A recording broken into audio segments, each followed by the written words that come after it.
Afro 2000 efektiv të policisë janë angazhuar për mbarvajtjen e ndeshjes së sotme në Air Albania, ku Shqipëria përballet me Serbinë në duelin e vlefshëm për kualifikueset e botërorit. Plani masave ka angazhuar një numër të lartë efektivesh të sektoreve të ndryshëm, duke përfshirë rendin, rrugoren, njësitë specializuara si forcat speciale të sigurisë deri tek Renea. Në gatishmëri do të jetë dhe shërbimi informativ. Plani ka nisur një ditë më parë që nga Rinasi me masa të rrepta për sigurinë e futbollistëve të ekipit të Serbisë dhe shoqërimi i tyre deri tek hoteli.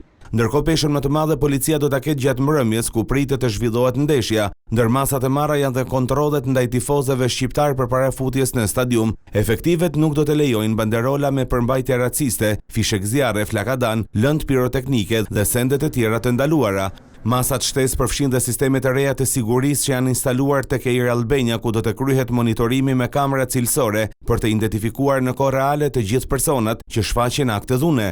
Ndërkohë në perimetrin afër stadiumit janë instaluar antidron në mënyrë që të shmanget ngritja mjeteve fluturuese për të shmangur incidentet. Policia rrugore do të bllokojë disa akse, kryesisht ato në afërsitë të stadiumit Air Albania, nga ora 15 deri në përfundim të ndeshjes.